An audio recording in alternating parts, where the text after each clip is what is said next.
Hello, I'm Darmini. Welcome back. Today, we're going to talk about what is that structure for moving forward. For a lot of people, they're experiencing pain, burnout, challenges where they found themselves in a career that they love. Perhaps it's nursing or teaching, or it's working in a business environment. Whatever the case, when we find ourselves feeling some pain, maybe even pain that comes from the daily tasks of our work, and then we're also experiencing burnout, stress, overwhelm, we realize that we've kind of gotten in over our heads. And sometimes people begin to think, why am I dedicated to this in the first place? What is it that I'm really trying to do here? And how do I address each of these different problems and really help myself feel that excitement and interest in the work that I really feel dedicated to? People can start feeling uncertain about their happiness with their job just because there's so much that's starting to pile on, and that the tasks have become more intense and swifter for many reasons in our culture today. And so what we're going to do today is just give you an overview of what that process looks like. So if you go back to my first video, I talk about gathering all of the resources that you've already been through, really identifying the key things that are still supporting you, that you really enjoy.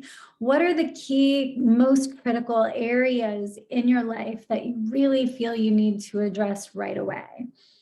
Yoga is one of the world's most supportive structures, in my opinion.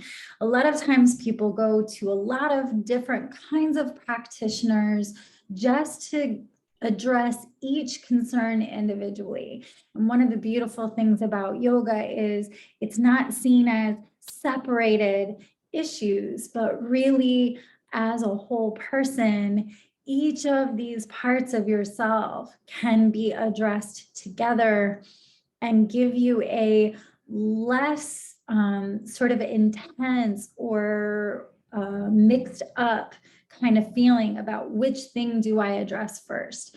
Yoga has a really gentle, specific method for helping you to get from where you are feeling pain, feeling burnout, feeling tired, and really helping you to move into feeling greater and greater strength, feeling greater and greater sense of purpose, kind of sparking up again, and really feeling like your own needs are getting met. So the first things that I've shared with you are really dealing with the mind. And in our culture, the mind sort of rules, right?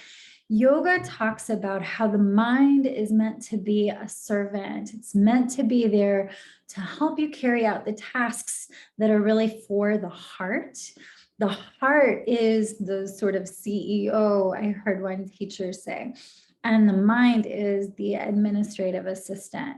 And so we want our heart's desires, those wonderful connections that we feel to the people in our family, our loved ones, our friendships, and also to the work that we're doing in the world to be really supported, right? We want to feel all those connections, and that the mind is supportive in helping us with doing that. So you can look back at some of my past videos and see how I talk about different ways to deal with tension, different ways to deal with just your mindset, what we tell ourselves, right?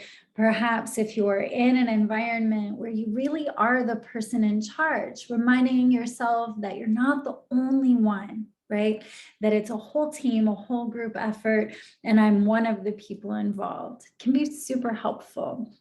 So in yoga therapy, a lot of times we'll start out by noticing where the mind is going, what habits of the mind are really helpful already, and what things we might want to do to help the mind kind of back off so that we can feel that heart.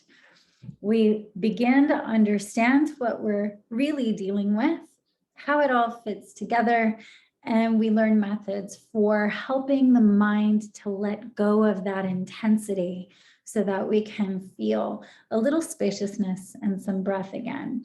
The next part that we want to address in yoga is called Maya Kosha. This is the body, the physical body, the actual experience of being in the physical world. So all of this is called Maya Kosha, Ana meaning food, right? The food body. It's made of food, right? And it's made from food. And when we really honor that this body is the vehicle, that we want to tend it, care for it, make sure that it has all it needs. And we learn some methods for helping to release physical tension, to address areas of pain, particularly pain that arises in the tasks of, for example, bending over and helping other people stand up if you're a caregiver or if you're a nurse. Maybe also things like picking up boxes, carrying groceries. We tend to end up with things like back pain, foot pain, shoulder, neck pain, areas in the body that tend to hold tension. In my next video, I'm going to show you a few simple ways to really deal with some of these sort of hot spot areas, care for the body, help it to feel better, and help that pain to ease up a bit so that the mind is not as distressed and so that we're feeling enough ease to begin the deep work of really beginning to build strength and moving forward, both with the physical body and the emotional and mental body, right?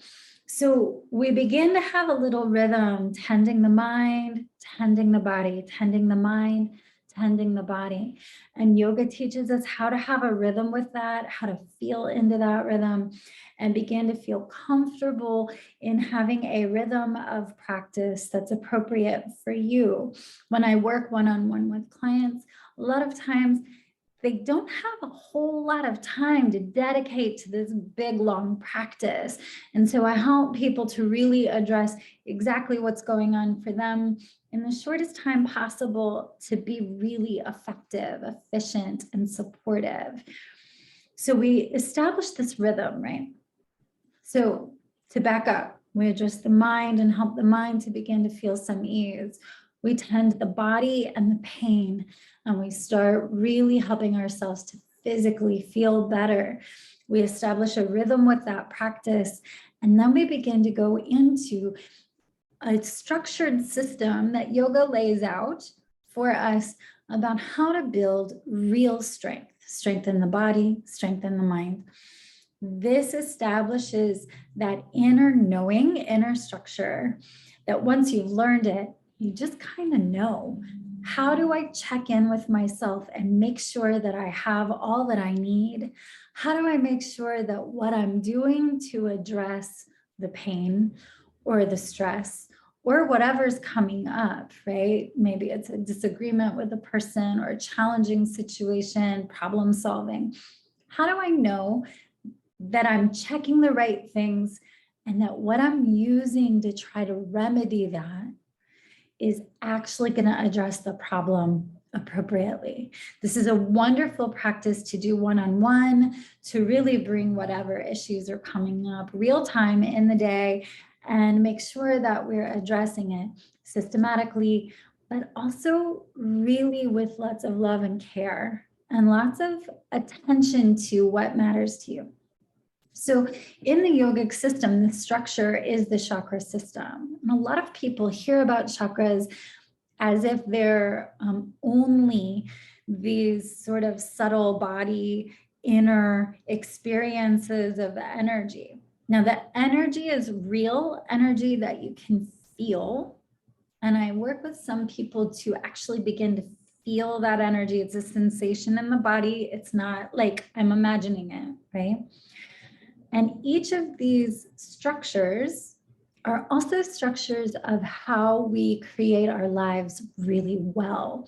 And so not only is there a physical sensation, but there are issues in the real world, in your real life, that each one addresses. So we use the ideas that come from the chakras to establish knowing ourselves, how to address each concern and build that strength from the bottom up, creating a strong life.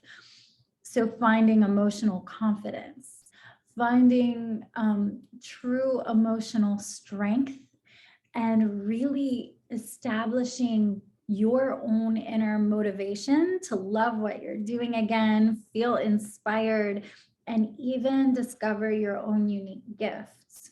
So once we learn this structure and you become very easily capable of looking at it yourself, knowing what kinds of remedies are needed, and how to know if they'll be effective for you so you don't waste a lot of time running around trying to solve problems, we then can begin to look at what are your unique gifts in the world and how do we support those and make that structure strong and allow it to actually help you live into your life with the people in your family, the people in your community, the work that you do, so that it's meaningful and useful and structured in a way that's actually honoring who you really are instead of what the system sort of imposes on us.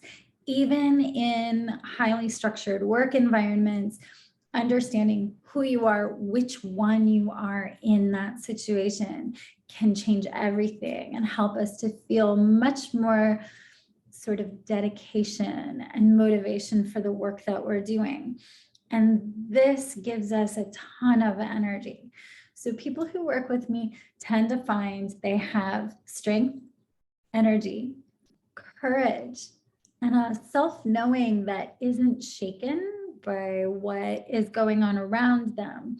No matter what's happening, they begin to really feel at home in themselves. In the next video, I'm going to come back to the Maya Kosha, the physical care, and I'll give you just a taste of some yoga therapy techniques to address really specific physical concerns that you might be feeling on the job. I hope you've enjoyed this, taken some notes, because you really could follow that, right? Care for the mind, help the mind learn to have space and let go, right? Then tend to the body and make sure the body is strong and has ease, enough comfort to feel like moving on. Then we have a rhythm that we establish with tending that, tending the mind, tending the body. Once we have that rhythm established, then we can really set about building some strength.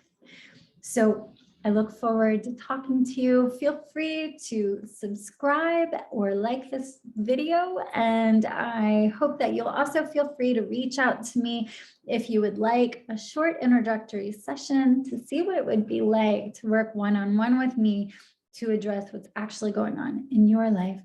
I'll talk to you soon.